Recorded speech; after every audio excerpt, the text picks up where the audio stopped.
In this lecture, we're going to be discussing cancer development, taken from your Med-Surg Nursing book, IGGY 8th edition, chapter 21. And then we'll be moving on to discussing the care of the patient with cancer. I've listed the criteria and learning objectives associated with this module. First thing we're going to do is discuss the biology of normal cells. Normal cells are nice because we know what they're supposed to do. We know what they look like, we know how they act, and they don't usually do anything that doesn't serve a function. Specific morphology means that a normal cell has an appropriate size and shape and appearance, and it's usually recognizable to its specific function. Normal human cells have a small nuclear to cytoplasmic ratio. So the nucleus is small compared to the cytoplasm. Each human cell that is appropriate and normal has a differentiated function. So every cell has at least one thing that it does and does well and helps contribute to the whole body functioning appropriately. Normal cells also have what we would consider tight adherence. They stick together. The one exception to this is going to be blood cells. But these cells are bound together because of a protein in the cell membrane called fibronectin. More aspects of normal cells are that they're non-migratory. Because of that fibronectin, they don't move around. They hang out where they're supposed to be and they do their job. They don't wander around. Normal cells have orderly and well-regulated cellular growth. So they only divide for two reasons. Either a new cell needs to get made or an old cell needs to be replaced because it's worn out or injured or lost or damaged. So it's very well regulated. Regulated in that if a new cell needs to be made, it leads to mitosis. Mitosis is the process by which cells replicate. It makes one cell into two identical daughter cells. It's super controlled in the human body, and there are two main mechanisms that work on mitosis.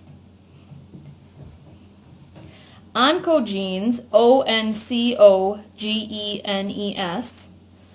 make proteins called cyclins, C-Y-C-L-I-N-S,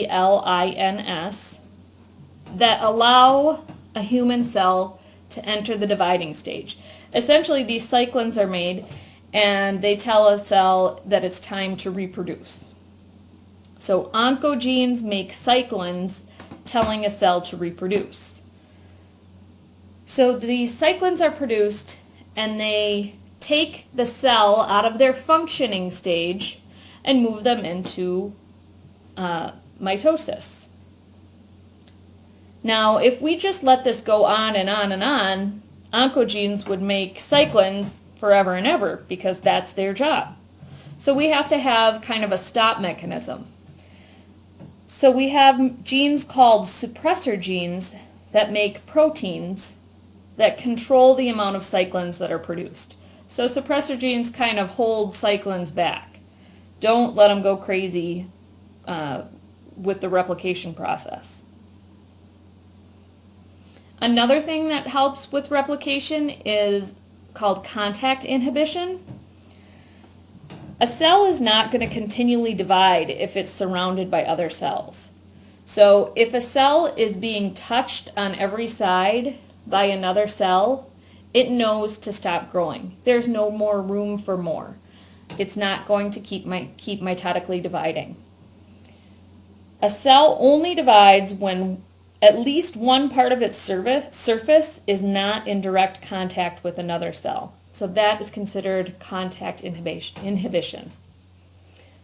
Apoptosis is programmed cell death. Normal cells have a finite lifespan, and they're not going to go past that. The lifespan of a cell is dependent on the telomeres at the end of a cell's chromosome. Every time a cell divides, those telomeres get more and more weak. So eventually, it just can't divide anymore, and that cell is going to die. Normal human cells also have the appropriate number of chromosomes, which is called euploidy. There are 23 pairs of chromosomes in every human cell, and we have to remember this by U or EU means normal or standard, and ploid is number, so we have the normal or standard number of chromosomes.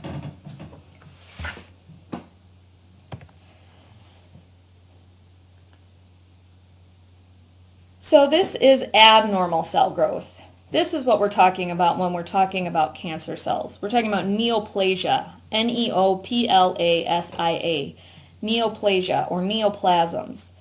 Neoplasia is cell growth that is not necessary. We don't need it. It's not helping us. It's not producing any function. It's not necessary for normal development or replacement of dead or damaged cells. It's growth just for growth's sake. And that is what cancer is. Cancer is not new, but because we know what we're looking for now, we have more sensitive, appropriate testing. People are living longer, and because they're living longer, they're exposed to more and more carcinogens. We are seeing cancer more frequently. Cancer will occur in about 1 of every 3 people living in North America. So usually our body can keep our cell growth in check, like we were talking about with the suppressor genes, kind of controlling the amount of cyclins. But some of our body cells do need to keep replicating. There are a lot of our cells that get to a point where they're mature and they're appropriate in their functional use, so they stop replicating. But areas that get a lot of wear and tear and damage, like epithelial linings of organs, skin, hair, nails, all of those things are continually replicating, and those are going to be areas of high potential for cancer development.